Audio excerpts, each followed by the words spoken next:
नमस्कार मित्रों, SSC railway and other competitive exam से रिलेटेड रैंक स्टडी अध्याय आपका स्वागत अभिनंदन करता है। रीजनिंग की श्रृंखला को आगे बढ़ाते हुए आज हम सादृश्यता परीक्षण के कुछ इम्पॉर्टेंट क्वेश्चन लेकर आए हैं। इसमें मैं आपको बताऊंगा कि कैसे सादृश्यता परीक्षण के जो भी क्वेश्चन होते हैं आप उनको आसानी से सॉल्व कर लें, कम समय में सॉल्व कर लें। जिससे पहला ही क्वेश्चन आपके सामने ये रहा कि 13:27 समानुपात 31:31 क्या। यहाँ 13 का जो संबंध 27 से है वही 31 का किस संख्या से होगा, आपको यहाँ यही निकालना है। जैसा आप देख रहे हैं कि 13 के बाद 27 आ गया, यानी 13 में क्या कर दें कि आपको 27 मिल जाए, वही आपको 31 में करना पड़ेगा। यहाँ अगर आप 13 को 2 से मल्टीप्लाई कर देते हैं तो 13 दूना 26 होता है, और 26 में अगर आप एक जोड़ देते हैं तो 27 आ जाता है। ऐसे हम देखते हैं क्या 31 में यही करने पर हमारा आंसर मिलता है कि नहीं मिलता है। अगर आप 31 को 2 से मल्टीप्लाई कर देते हैं तो 31 दूना 62 आता है, और 62 में अगर आप एक जोड़ देते हैं तो आपका 63 हो जाता है, और यही आपका आंसर होगा। क्योंकि जो रिलेशन आपने यहाँ लगाया है वही रिलेशन 31 और 63 में लग गया है, इसलिए आपका आंसर क्या होगा 63। अब हम नेक्स्ट क्वेश्चन पर आते हैं। हमारा दूसरा क्वेश्चन है 145:10 समानुपात 243:1 क्या। यानी 145 का जो संबंध 10 से है वही 243 का किस संख्या से होगा।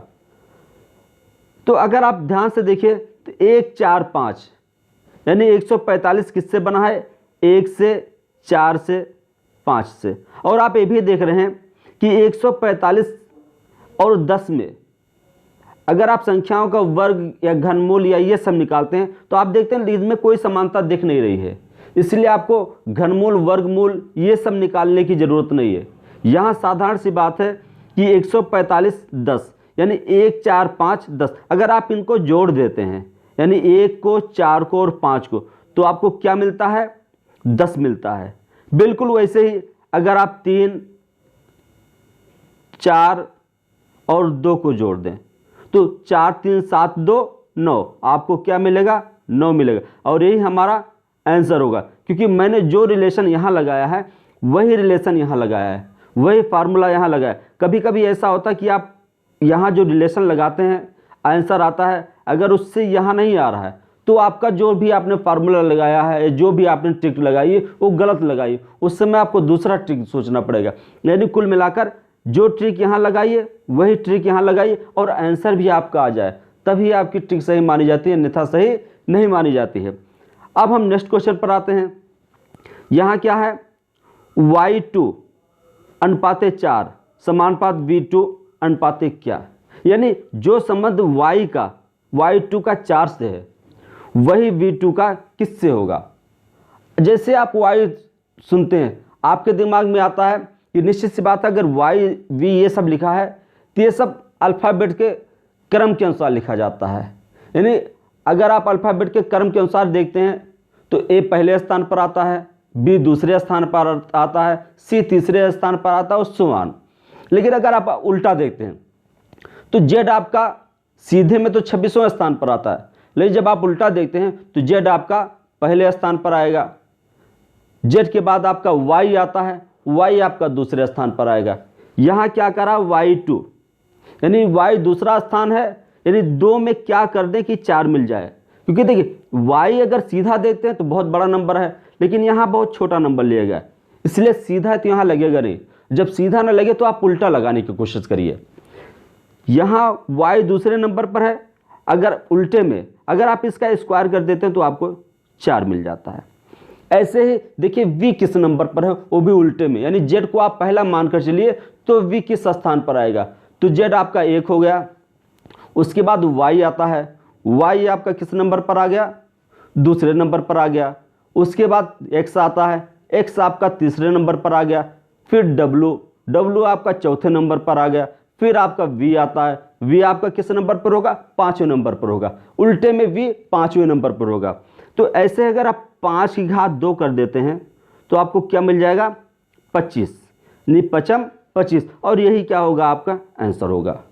उम्मीद करता हूँ कि आपको हर क्वेश्चन अच्छी तरह से समझ में आ रहे होंगे। अब हम नेक्स्ट क्वेश्चन पर लेते हैं। नेक्स्ट क्वेश्चन में क्या है, IC का जो संबंध 6 से है वही DP का किससे होगा, यानी DP का किस संख्या से संबंध होगा। IC 6 से है, यानी I मतलब 9 और C माने 3, यानी अगर आप क्रमांक में देखते हैं तो अल्फ़ाबेट्स के तो I 9वें स्थान पर आता है और C आपका किस स्थान पर आता है, तीसरे स्थान पर आता है। अब 9 और 3 में देखिए कुछ ऐसा करिए कि 6 आ जाए, तो निश्चित सी बात है अगर 9 और 3 को जोड़कर आधा कर देते हैं तो आपको क्या मिल जाएगा, 6 मिल जाएगा। इसका मतलब 9 धन 3 बटे 2 बराबर 6 हो गया। ऐसे ही आप इसमें करके देखिए, इसमें आप देखिए D किस स्थान पर आता है, अगर आप सीधे चलते हैं तो D चौथे क्रमांक पर आता है और P आपका, ये आपका OP यानी O 15वां, तो P कितने पर होगा, 16वें क्रमांक पर होगा। इसको याद करने का तरीका भी है कि आप 10वें नंबर पर जो है, 15वें नंबर पर है और जो 20वें नंबर पर है, इसको रट लीजिए और बाकी सारे अक्षर इसी के अनुसार आप कर लीजिए। तो देखिए 15वें नंबर पर आपका O है तो 16वें नंबर पर क्या होगा, आपका P होगा। अगर आप इन दोनों को जोड़ते हैं यानी 16 धन 4 और बटे 2 कर देते हैं तो आपका 16 4 20, 20 बटे 2 और ये आपका कितना हो जाएगा, 10 हो जाएगा। अब हम नेक्स्ट क्वेश्चन पर बढ़ते हैं आगे।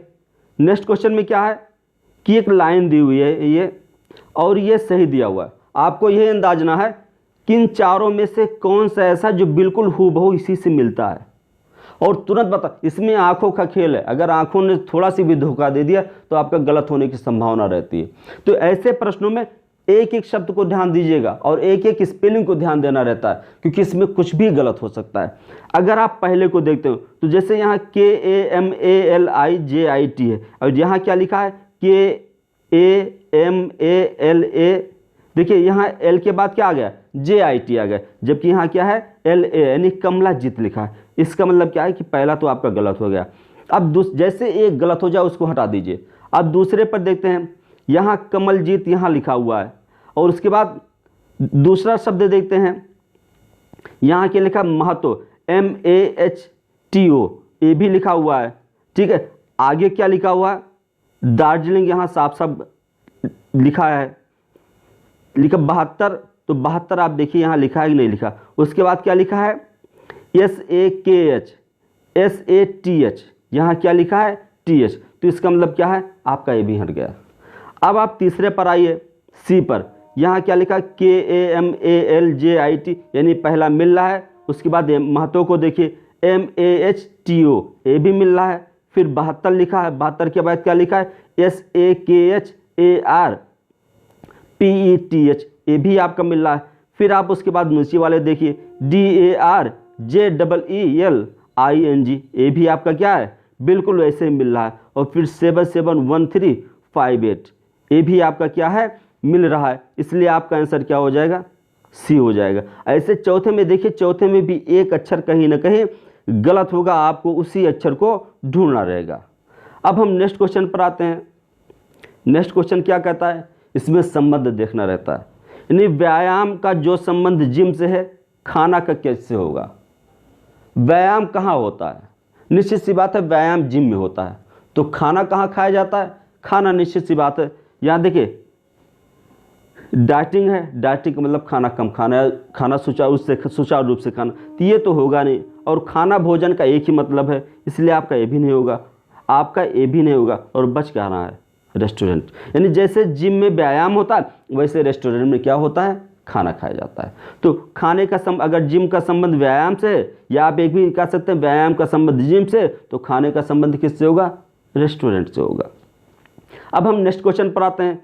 यहाँ क्या है, नदी, बांध, यातायात, तो क्या, यानी नदी का जो संबंध बांध से है वही यातायात का किससे होगा। बांध, पहले आप ये देखिए बांध नदी पर बनाया क्यों जाता है। बांध क्या होता है कि आपकी सुरक्षा के लिए नदी के पानी को रोका जाता है, आपकी सुरक्षा के लिए नदी के पानी को रोका जाता है। वैसे यातायात में आपकी सुरक्षा के लिए क्या बैरियर बनाया जाता है, तो एक तो बैरियर बना दिया जाता है जिससे गाड़ियां ऊपर नीचे थोड़ा सा ब्रेक मार कर चले, और दूसरा क्या बना दिया जाता है, सिग्नल बना दिया जाता है। सिग्नल क्या बताता है कि गाड़ियों को रुकना है, यानी सिग्नल हमारी सुरक्षा के लिए बनाए जाते हैं। इसलिए नदी का जो संबंध बांध से वही यातायात का किससे होगा, सिग्नल से होगा, यानी सिग्नल बत्ती से होगा। आज के लिए बस इतना ही। उम्मीद करता हूँ कि आपको समझ में आ रहा होगा। धन्यवाद।